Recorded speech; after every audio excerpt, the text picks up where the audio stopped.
you include what many fans say is the holy grail of Dead shows, May 8th, 1977 in Ithaca, New York. I And had I, to. and I remember Rolling Stone's David Brown, he wrote an article titled The Grateful Dead's Greatest Year. You say that even if there were a Greatest Dead show, which there isn't, this show wouldn't be it. Can you explain first why fans say it's the best and then why you Yeah. disagree? Well, it's a great show. And I also think, and this goes back to the older generation, the ones way before me, the traders, the great Betty Cantor Jackson tapes, they were circulating. And so they sounded really good. And there are shows that are amazing shows from 73 that sound like what they are. They sound really, really rough. So, of course, you leave it. Also, it has that great, it has that great Morning Dew. And does it have a Scarlet Fire as well? I forget. But the first set to me isn't a great first set. It's a good first set. I love it. But I think and also I think people like to be able to say, this is my favorite. This is my, I don't know. It's kind of our mindset, you have to be Right. left wing or right wing, or you can't like say, let me think about the issue. You got to have a position, which I think is part of the reason our world is so insane. This sort of obsession with this binary understanding of reality. If you listen to the Dead enough or taking up drugs, you realize this is all made up stuff anyway. We're just making this stuff as we go along. Yeah. And this week it's called this, and next week it's called that, and last week it was. So I think there's something about the Dead that's true of that. So I think there's a bit of that, but I certainly agree. I was actually tempted not to put the show in there. I'd probably get more attention if I didn't, but I couldn't help it because it really is an amazing show. And when those morning dews are brought out in '77, when they have all that power we talked about, there is that power from '77 with the subtlety, with the delicacy. It's a combination that's just overpowering, and I really think that is one of my favorites. Although the Morning Dew from '72 and there's one from '78, in October of '78. So that's part of the fun of being a Deadhead too, is you can kind of this version and this version.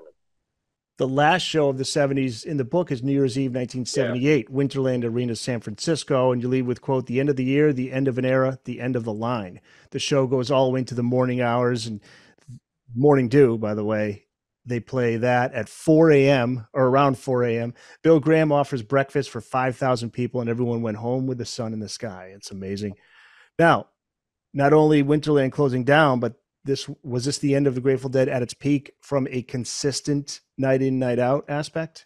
a lot of people would disagree, but I think so. And that's again the novelist eye. I love the fact that they're shutting the Winterland down. Like so, you want something physically commensurate with it. So it's like not only I think the God Shoes are kicked out of the band 2 months later. Keith's not bringing much. I think that's been said enough for various reasons. There's sometimes when you're listening, you don't even know there's a keyboard player in the band. There's all sorts of things. I do feel that is not that show's perfect, but I really think that's the end of a certain era of the Grateful Dead. I think that's the end of part two. I think part one's the takeoff. Two is 70, 71 up to 78, and then after that, there's the next part of the journey, which is I think for some people conflated with the fact that I saw a bunch of shows and in '87, I met my wife there. Well, that's great. But with the headphones on, after everybody's gone, what have we got? And I think it's a more interesting kind of music before. But it doesn't mean there's not valuable stuff. There's lots of good stuff. But to me, that really is the end. I think Garcia is less interested in the Grateful Dead after that.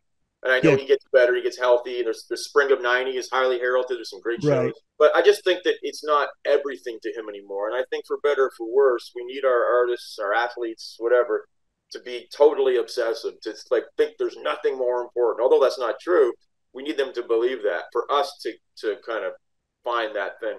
And I don't know if it's the most important thing in the world. I don't think Garcia was happy with the way that the world was in 1980, like in terms of like what the counterculture turned into, what America turned into, what the music industry was. The music industry was increasingly, what it was supposed to be from the beginning, and when the mainstream took it over, it was supposed to be entertainment to sell lots of units, right? And so, and I don't want to psychoanalyze, but that's one of the reasons probably that he cocooned with drugs.